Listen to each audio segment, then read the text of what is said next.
Hay combates que sobre el papel parecen la receta perfecta para un combate legendario, uno que se recordaría por los años por venir. Sin embargo, en el momento en que se da el combate, no llena las expectativas que todos esperábamos. A pesar de que los involucrados de verdad estaban dando un gran nivel, dando grandes combates y robándose la noche todos los eventos, al final, cuando ambos se entremezclan, sencillamente no dan el nivel que se supone que podían dar y terminan decepcionando. Este fue el caso del año de 1993 en SummerSlam, cuando Mr. Perfect y Shawn Michaels se cruzaron, pidieron un combate que en realidad no llegó al nivel que estaban dando en ese momento, siendo uno bastante decepcionante. En sí el combate no fue malo, pero la realidad es que no dieron lo que se suponía que debía de ser un combate entre ellos dos. Algo legendario, tan legendario como la lucha que tuvieron Bret Hart y Mr. Perfect en el año de 1991 en SummerSlam por el título intercontinental.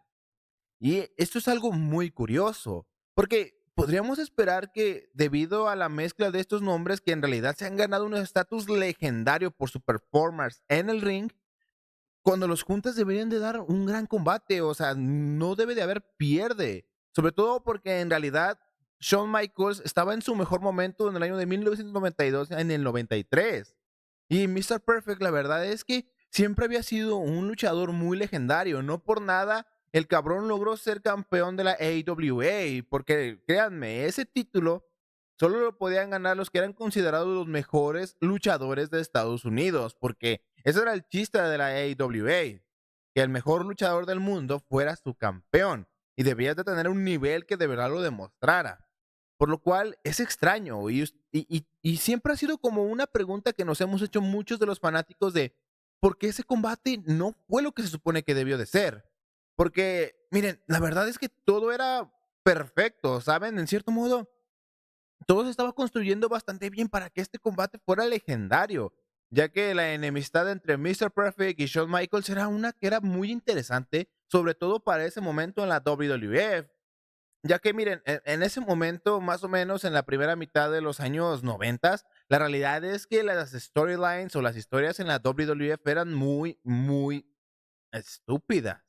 La verdad es que eran muy, muy estúpidas. Eran infantiles, no tenían mucha cohesión entre sí, no tenían sentido. E incluso a veces eran un poquito, en inglés dirían cheesy, pero sería como, no sé, algo que te daba pena ajena de ver.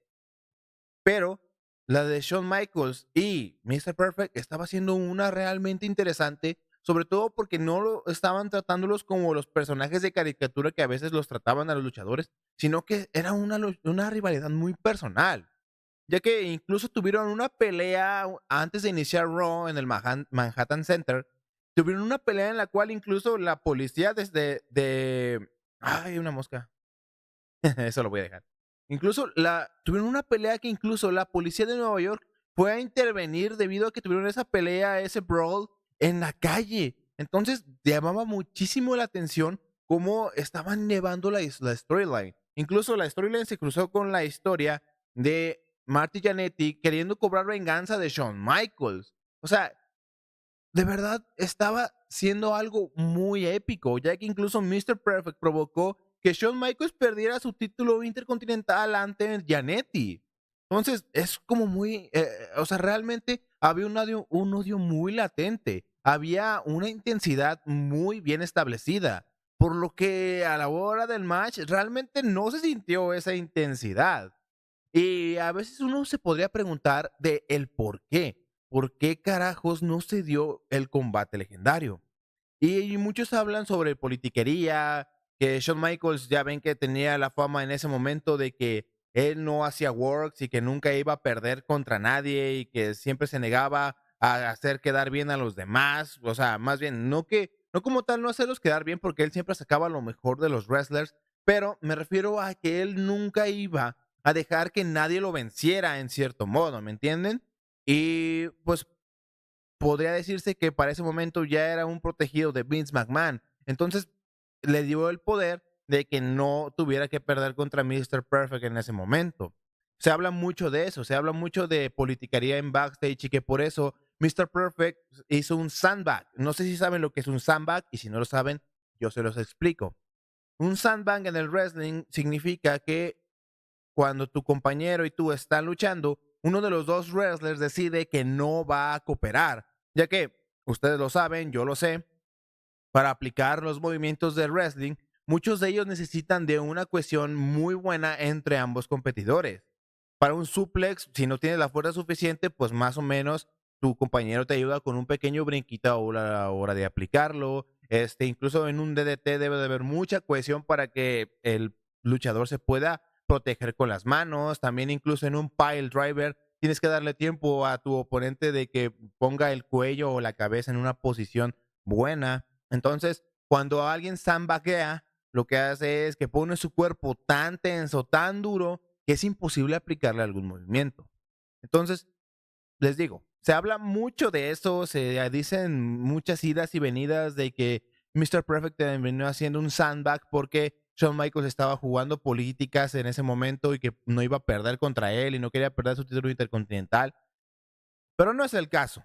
La verdad es que a veces las cosas son un poquito más simples en el wrestling y no es tanto, ¿cómo decirlo?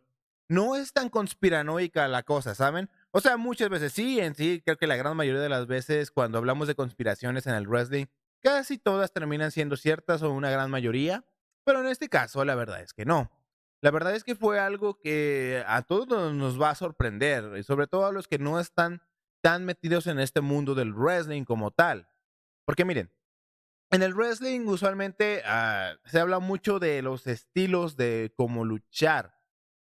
Ustedes ya saben que si eres un luchador técnico, que si eres un brawler, que si eres alguien que utiliza mucho el strong style, si eres alguien que es muy técnico, eres un high flyer, o eres alguien que se concentra más en ser un storyteller. ¿Sí me entienden? O sea, por ahí va la cosa. Se dice que hay muchos estilos, pero realmente creo que hay tres estilos de cómo luchar. Digamos que todo lo que les acabo de decir es más como el estilo de combate, por decirlo así, de cómo lastimas a tu oponente, más no como el estilo de cómo luchas. Y yo lo podría definir cómo luchar en el wrestling o los estilos que utilizan todos los wrestlers, como más o menos podría definir en tres. Aquí tres. Creo que lo podría definir en tres tipos de wrestlers. Los wrestlers que son sellers o que venden los movimientos, los que se lucen un poquito más, que tienden a hacer muchos más movimientos y que son los que se lucen, por decirlo así. Y también están los que están como entre medio de ambos, que realmente son capaces de ambas partes, de estar en ambos bandos e incluso en las luchas, como haber un equilibrio y no haber un luchador que esté que sea dominante, pues. Porque, por ejemplo, los otros dos podría decir que es el wrestler dominante y es el wrestler dominado, ya saben. O sea, más o menos para que me entiendan. Porque, miren, podríamos decir, por ejemplo, les voy a decir por ejemplos así. Shawn Michaels y Mr. Perfect son wrestlers que son dominados y o que son los que venden los movimientos. No sé si lo han notado, pero en realidad Mr. Perfect es muy conocido por su excelente selling. ¿Qué es el selling? Para los que no lo sepan, el selling es lo que los luchadores hacen que les es fingir que les duelen los movimientos que le hacen. O sea, muchos de ellos sí les duelen, pero digamos que es el arte de exagerar esas reacciones para hacer que el público se crea que estás lastimado o que estás lastimado muchísimo más fuerte de lo que en realidad estás. Ese es el selling. Entonces, Mr. Perfect es muy famoso por su selling. No sé si lo han visto, pero muchas veces Mr. Perfect inventó ese spot donde lo lanzan a él y termina por debajo de las cuerdas y acaba abierto de patas y golpeado en las bolas en el poste del ring. Pues ese movimiento lo inventó Mr. Perfect. Y lo han visto, él siempre durante todas las luchas, él casi no aplica movimientos. O sea, si ustedes de verdad ven una lucha de Mr. Perfect como tal, podrán ver que tres cuartos de los movimientos son aplicados por su oponente, más no por él. Él solamente se dedica a poco ir haciendo trampas, poco a poco ir debilitando a sus contrincantes, pero muchas veces ellos son los que hacen que la lucha avance, por decirlo de una manera. Entonces, Sí, Mr. Perfect siempre estaba volando, siempre tenía caídas muy exageradas, siempre hacía movimientos con la cabeza para demostrar dolor también muy exagerados y marcados, pero eso hizo que su selling fuera muy, muy apreciado debido a que te hacía quedar muy bien. Incluso, si pasamos al otro ejemplo, Shawn Michaels es alguien que en realidad también durante sus luchas era muy bueno para vender, tanto como face como heel. Él podía hacer ambas partes, no, no había problema en ese punto. Porque si ustedes lo notan, en la gran mayoría de los combates de Shawn Michaels, él está en el suelo, lo están dominando. Y realmente no aplica una variedad de movimientos súper exagerada. O sea, sí tenía una variedad muy buena, pero en realidad siempre aplicaba los mismos movimientos con ciertas variaciones. Porque, por ejemplo, siempre era el Flying Elbow, siempre era su comeback, que era una Electric Chair, que pues era un golpecito en los huevos, un Scoop Lamb, después él se subía a la tercera cuerda, se lanzaba en su Bionic Elbow, después se preparaba para sacarle música a la quijada, de vez en cuando sacaba un crossbody o un moonsault, pero en realidad, si ustedes lo notan, no es que hiciera demasiados movimientos Shawn Michaels, sino que lo que lo hacía ser alguien muy cabrón era vender los movimientos de los demás, o sea, de verdad. Fíjense en un combate de él y se van a poder dar cuenta que con muy poco Shawn Michaels hacía mucho porque contaba una historia con el selling que él tenía. Entonces, un día fíjense para que vean, y de verdad, sobre todo en su lucha, por ejemplo, contra Kurt Angle, ahí van a poder notar lo que les estoy diciendo. Ahora, si pasamos a los otros wrestlers, a los que son dominantes, estos wrestlers, créanme que son algo muy curioso porque aquí podemos poner, por ejemplo, a Bret Hart. Bret Hart es un hombre que era muy dominante en sus combates. Sí, él siempre ya tenía muy marcado también lo que él hacía, ya tenía muy marcada su rutina.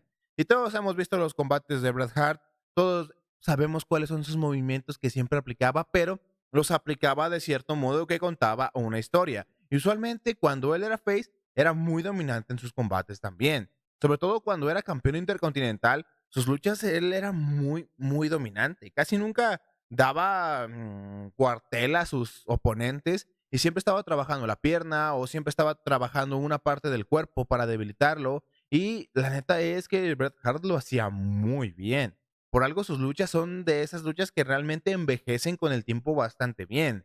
Que en realidad no importa de qué época sean, Bret siempre tiene luchas muy buenas y que incluso a día de hoy sus combates se pueden disfrutar enormemente, incluso para las personas que no aprecian tanto el estilo clásico del wrestling.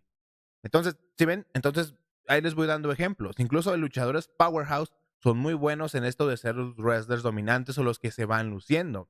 Y cuando los juntan con un wrestler como Shawn Michaels, que es muy bueno vendiendo, los powerhouse se ven mejor que nunca y usualmente se dan combates muy, muy chingones.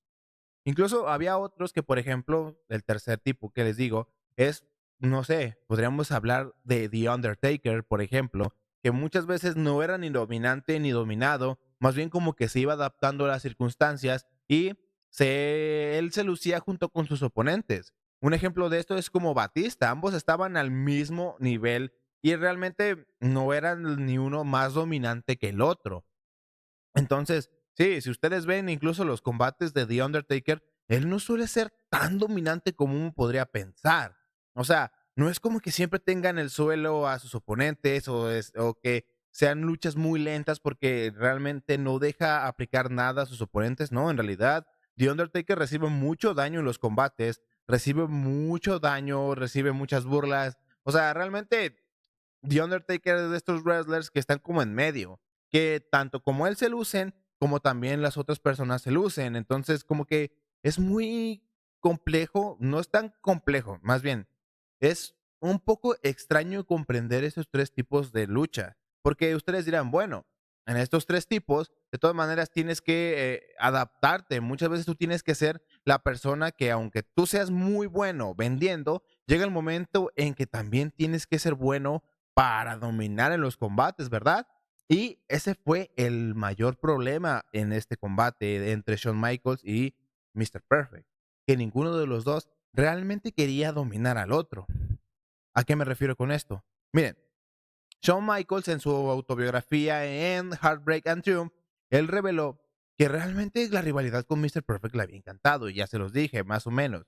La rivalidad con Mr. Perfect prácticamente casi nació casi cuando había terminado su rivalidad con Sherry Martel, que fue la manager de Shawn Michaels.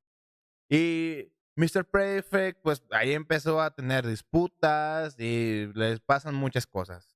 O sea, realmente es una enemistad muy buena y que nunca tuvieron que cruzarse en el ring para de verdad dar un espectáculo que la gente le interesara la rivalidad. Ahí se habla mucho del trabajo de personaje de ambos. Pero en la autobiografía de él, y ahí está, la estuve leyendo, la terminé hace 2 días, me duró 3 días la puta autobiografía, está muy buena, se las recomiendo. Oigan, se me hace muy curioso porque Shawn Michaels reveló que realmente él y Kurt Hennig se llevaban muy bien. De hecho, desde los días de la AWA de Shawn Michaels, cuando recién empezaba su tag team con Marty Jannetty, ellos sí se llevaban muy bien y se gastaban bromas, eran buenos amigos, viajaban juntos, enfiestaban juntos, crudeaban juntos. O sea, no había problemas entre ellos dos. O sea, todo eso era una receta para el éxito. La rivalidad, la habilidad en el ring, incluso la amistad que existía entre ellos. O sea, todo era para que hubiera un gran combate. Y Shawn Michaels lo dice. Ese debió de ser un combate tan legendario como el de Bret y el de Mr. Perfect en el año de 1991. ¿Por qué no fue así? Bueno, porque los estilos no se lograban complementar. Porque ninguno de los dos estuvo cómodo con el otro.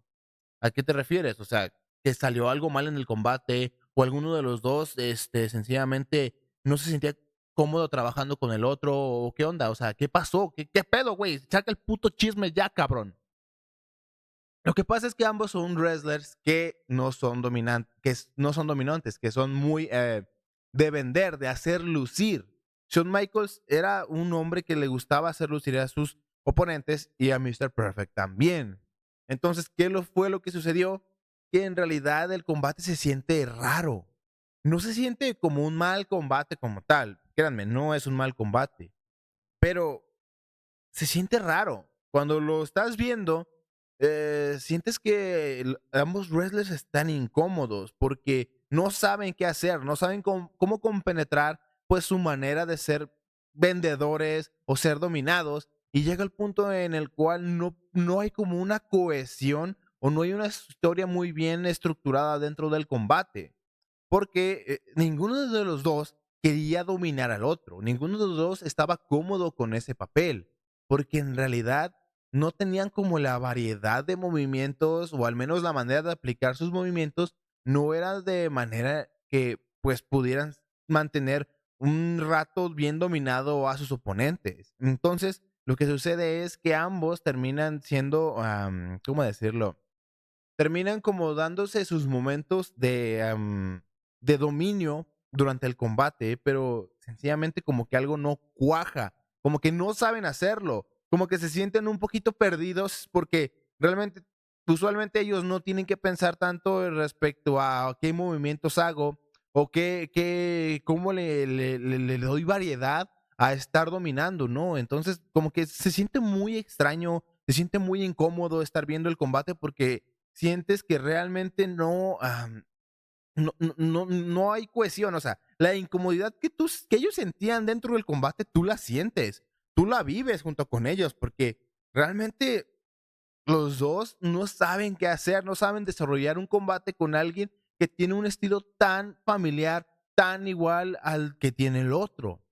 Por lo cual, la verdad es que, uf, o sea, les digo, no es un mal combate para nada, es un combate que realmente sí podría catalogarse como regular, tirándole a bueno, pero no es nada de lo que Shawn Michaels y Mr. Perfect pueden ofrecer. Entonces, ¿qué fue lo que sucedió?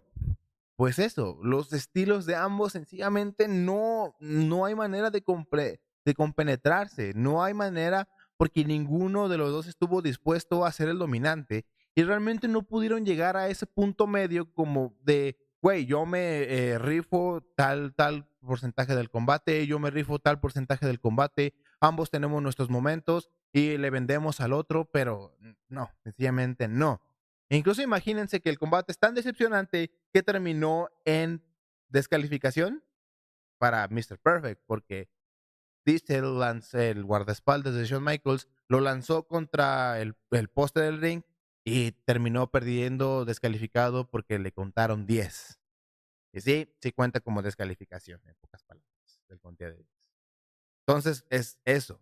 La neta es que ver una lucha entre estos dos y que no sea un clásico instantáneo duele, ¿saben? O sea, tú esperarías que una lucha entre ellos dos fuera tan legendaria y realmente no lo es. O sea, es como que dices, güey, ¿qué pasó? O sea, de verdad, como que hasta te pone triste porque dices, güey, debió de haber sido algo increíble y terminó siendo una lucha, como diría el buen Fallback, de nivel de show semanal y créanme que los shows semanales duran muy buenos en ese momento, entonces, no lo sé.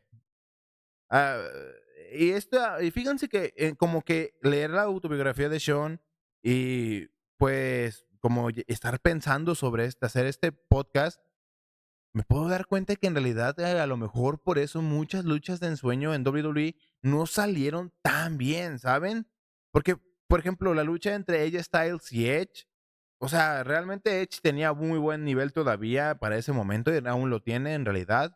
Pero cuando luchó contra AJ Styles parece como que no había mucha cohesión entre ellos, porque ella Styles está como en esos luchadores como que le tira más a dominante, pero está como en ese limbo entre ser dominante y dominado, porque depende de la situación, como que ella Styles sí se logra adaptar a eso, pues, como que sí se adapta a ser dominado, pero también se adapta a él ser el dominante, porque tiene una variedad de movimientos muy extensa, y en realidad sus movimientos no tienen que ser aplicados tan de cierta manera como en ese momento lo hacían Shawn Michaels, Bret Hart o Mr. Perfect. Entonces sí es como extraño.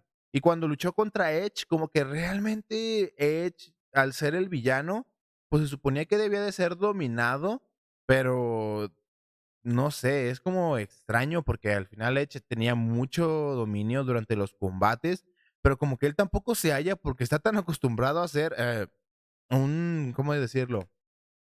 Un villano al cual dominan o un babyface al cual dominan, que ser el villano dominante, poderoso, como que realmente no le queda. Entonces ahí es donde está la cosa. Como que tal vez pueden ser los mejores wrestlers del mundo, pero si no tienen estilos que hagan cohesión o que de cierta manera complementen al otro, la verdad es que no se va a llegar al nivel que se supone que se puede dar.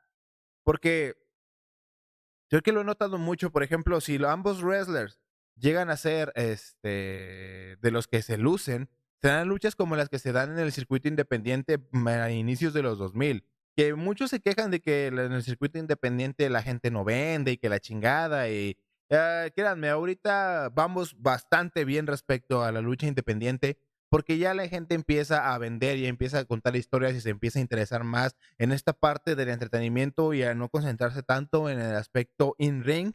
Porque créanme, si ustedes ven videos, sobre todo, por ejemplo, de empresas como CCW o Combat Zone Wrestling, van a ver que lo que no es vender, lo que es nada más hacer movimientos por hacer, muchas cosas. Entonces, créanme, ahí lo van a poder ver. Pero es lo que les digo, como que noto que cuando esas dos partes no son luchadores versátiles que pueden interpretar ambos roles, dominante y dominado, como que si llega a ese punto en el cual se termina convirtiendo o en un spot fest o en una lucha muy incómoda porque ninguno de los dos es bueno manteniendo el ritmo de los combates. Entonces, es extraño y es muy interesante hablar de esto y saber esto porque uno siempre piensa que en el wrestling o que las cosas son tan fáciles como 2 y 2 son 4.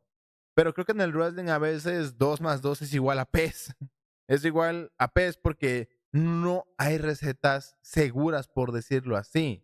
Porque imagínense, incluso como Shawn Michaels cuando luchó contra Kurt Angle en el año de 2005 en WrestleMania 21, la verdad es que se compenetraron muy bien, pero si ustedes ven el combate, de verdad, Shawn Michaels se la pasa en la lona gran parte de la lucha. Y pues Kurt domina gran parte del combate y no se torna aburrido debido al buen selling de Michaels, la historia que se está contando, ya que Kurt Angle tiene mil maneras de aplicar suplexes, mil maneras de aplicar powerbombs, de slams, lo que sea, pero, o sea, él sabe cómo dominar un combate, algo que Shawn y Mr. Perfect no pudieron.